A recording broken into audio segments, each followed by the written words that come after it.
Neste exato momento, enquanto você assiste a este vídeo, antigas palavras proféticas estão se cumprindo diante dos nossos olhos de uma forma que poucos conseguem enxergar.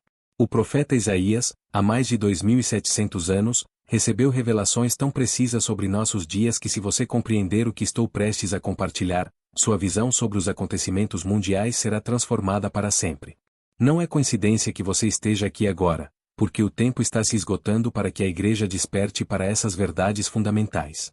Enquanto assistimos juntos essa história impactante, peço que você já deixe seu amém nos comentários e se junte a essa comunidade de buscadores da verdade, clicando no botão de inscrição, pois as próximas revelações que compartilharei podem muito bem ser as últimas antes que eventos irreversíveis se desenrolem diante de nós.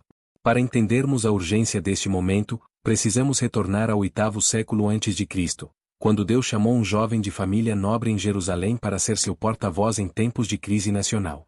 Isaías, cujo nome significa "o Senhor salva", não imaginava que suas palavras ecoariam através dos séculos até chegarem aos nossos dias com uma relevância assombrosa. O reino de Judá estava em decadência espiritual. O povo havia se afastado de Deus, a injustiça graçava nas ruas, os líderes religiosos eram corruptos, e as nações ao redor ameaçavam a segurança nacional. Parece familiar?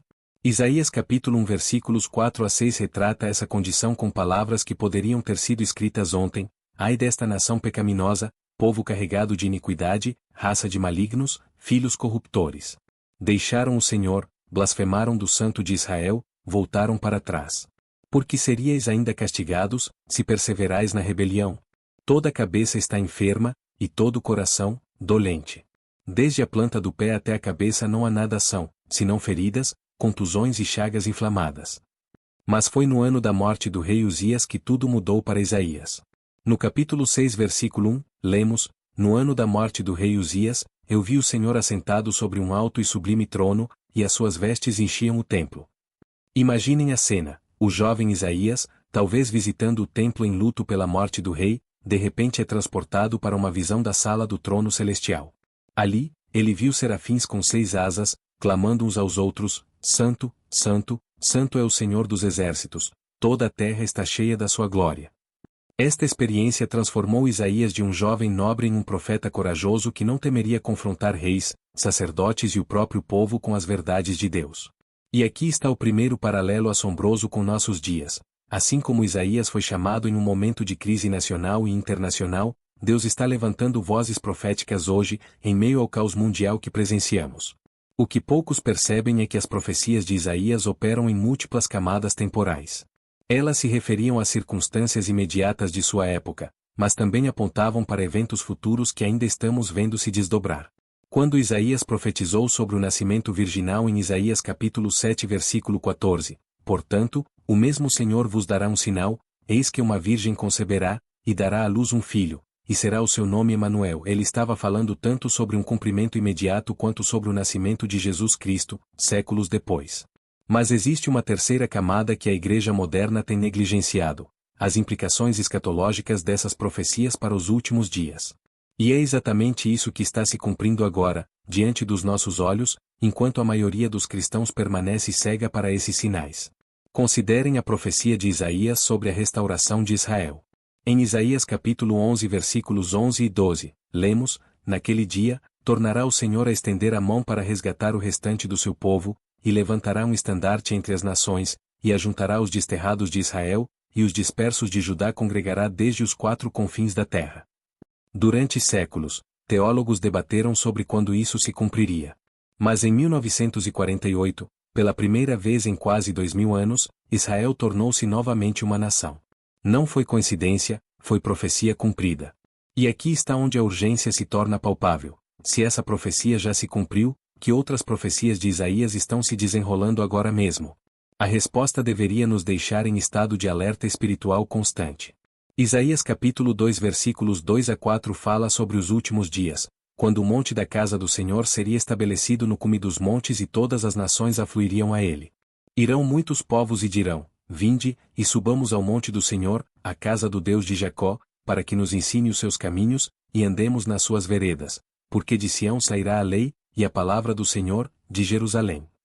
Vocês percebem o que está acontecendo hoje? Jerusalém voltou a ser o centro das atenções mundiais. Todas as decisões políticas internacionais de alguma forma envolvem ou afetam Israel. A cidade que Isaías viu como centro de atração das nações nos últimos dias está cumprindo exatamente esse papel em nossos dias. Mas há algo ainda mais perturbador nas profecias de Isaías que se conecta diretamente com nossa época.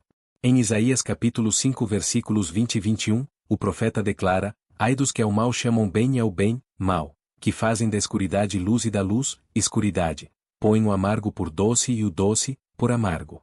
Ai dos que são sábios a seus próprios olhos e prudentes em seu próprio conceito. Essas palavras não poderiam descrever melhor nossa sociedade atual.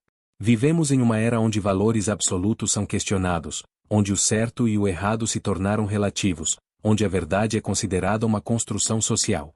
A inversão de valores que Isaías profetizou está acontecendo em escala global, e a Igreja, em muitos casos, tem sido arrastada por essa corrente.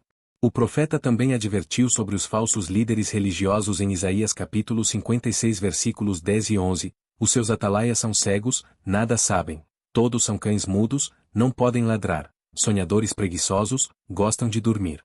E estes cães são gulosos, não se podem fartar, e eles são pastores que nada compreendem, todos se tornam para o seu caminho, cada um para a sua ganância, todos sem exceção. Quando olhamos para o estado de muitas lideranças religiosas hoje, vemos o cumprimento assustador dessa profecia.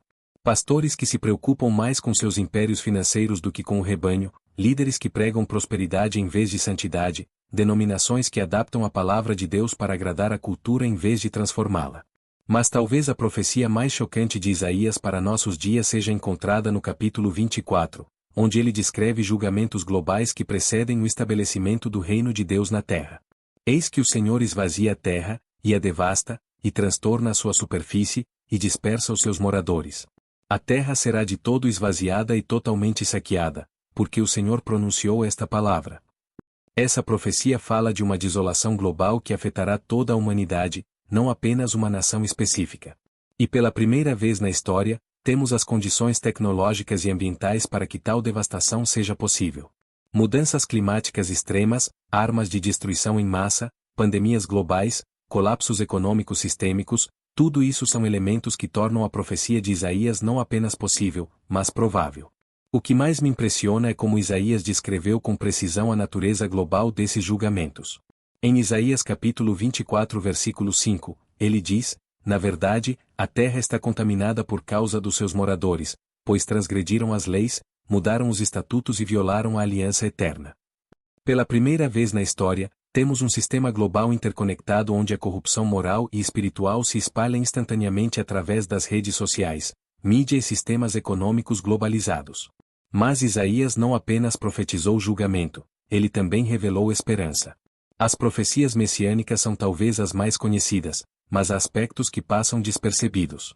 Em Isaías capítulo 61, que Jesus citou em Lucas capítulo 4, encontramos não apenas a primeira vinda do Messias, mas também indicações da segunda vinda. Quando Jesus leu essa passagem na sinagoga de Nazaré, ele parou abruptamente no meio do versículo 2, omitindo o dia da vingança do nosso Deus. Por quê? Porque essa parte da profecia se refere à sua segunda vinda, quando ele virá não como o cordeiro manso, mas como o leão de Judá para estabelecer justiça na terra. E aqui está um detalhe que a maioria dos cristãos não percebe. Os sinais que precedem esse dia da vingança estão se multiplicando exponencialmente. Isaías capítulo 13 versículo 11 declara: e visitarei sobre o mundo a maldade, e sobre os ímpios, a sua iniquidade, e farei cessar a arrogância dos ativos e abaterei a soberba dos tiranos. Olhem para o mundo hoje, ditadores caindo, sistemas corruptos sendo expostos, orgulho sendo humilhado.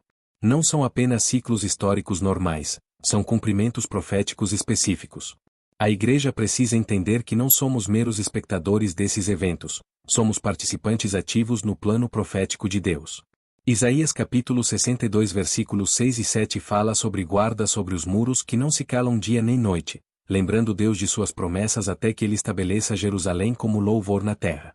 Essa é nossa função profética: orar, vigiar e proclamar as verdades de Deus mesmo quando o mundo ao nosso redor parece desmoronar. O que me preocupa profundamente é que muitas igrejas hoje estão dormindo espiritualmente, como as virgens imprudentes da parábola de Jesus.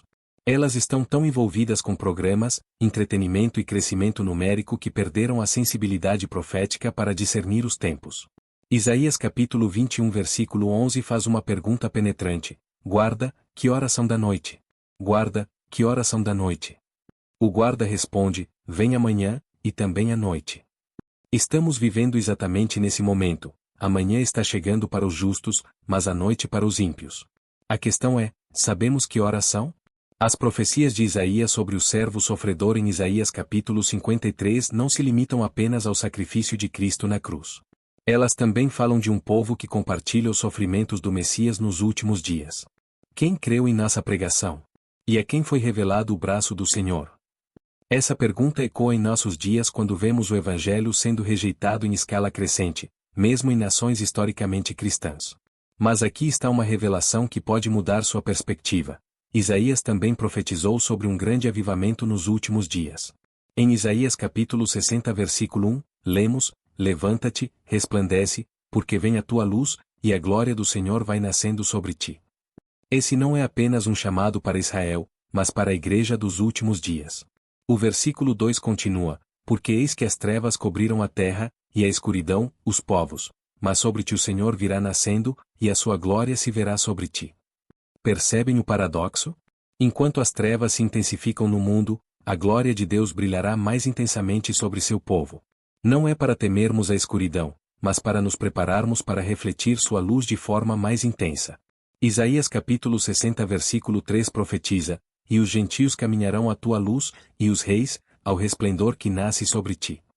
Isso fala de um avivamento global que atrairá até mesmo líderes mundiais para a verdade de Deus. Mas aqui está o que poucos entendem: esse avivamento não virá através de estratégias de marketing ou entretenimento religioso, mas através de um povo que realmente compreende e vive as verdades proféticas. O capítulo 58 de Isaías revela qual tipo de jejum e consagração Deus está buscando em nossos dias. Não é apenas abstinência de comida, mas soltar as ligaduras da impiedade, desfazer as ataduras do jugo, pôr em liberdade os oprimidos e despedaçar todo o jugo. Deus está chamando sua igreja para ser agente de transformação social e espiritual. E aqui está uma verdade que deveria nos deixar em estado de urgência espiritual. Isaías capítulo 55 versículos 10 e 11 declara que a palavra de Deus não volta vazia, mas próspera naquilo para que foi enviada.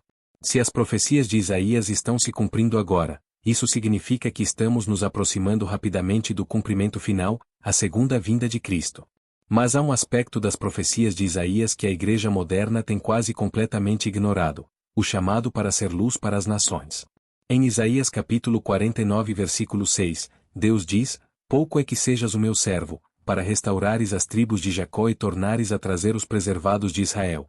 Também te dei para a luz dos gentios, para seres a minha salvação até a extremidade da terra. Essa não era apenas uma profecia sobre Jesus, era também sobre seu corpo, a igreja. Mas quantas igrejas hoje têm uma visão genuinamente global? Quantas estão investindo seriamente na evangelização dos povos não alcançados? A maioria está focada em seu próprio crescimento e conforto, perdendo completamente a dimensão profética de sua chamada.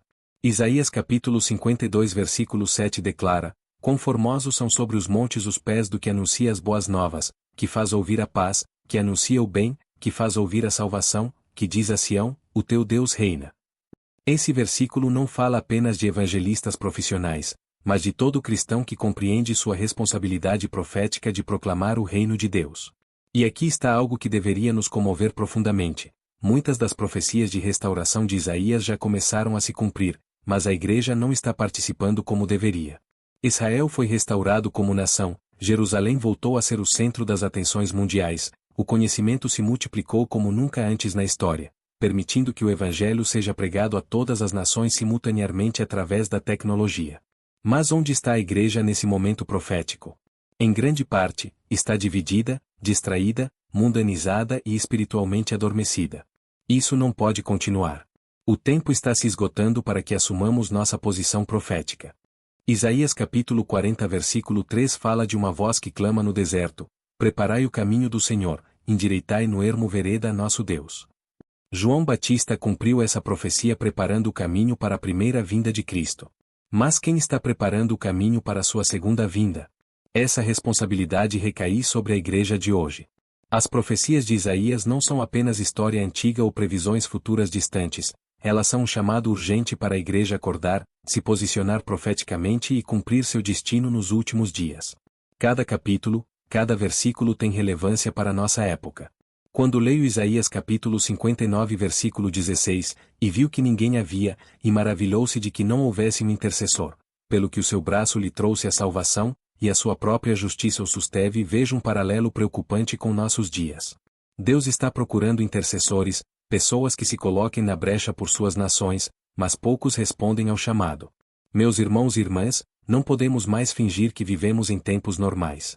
As profecias de Isaías estão se cumprindo diante dos nossos olhos. A questão não é se esses são os últimos dias, a questão é se estaremos preparados e se cumpriremos nosso papel profético neles. Se esta mensagem tocou seu coração e abriu seus olhos para a verdade profética que nos cerca, não hesite em expressar sua gratidão com um like, compartilhar essa luz com seus amigos e familiares, e inscrever-se neste canal para que possamos continuar a desvendar juntos os mistérios divinos que Deus está revelando nesta hora tão crucial da história. O tempo é curto, mas a glória que está por vir será eterna. Que Deus nos encontre fiéis e vigilantes quando Cristo voltar.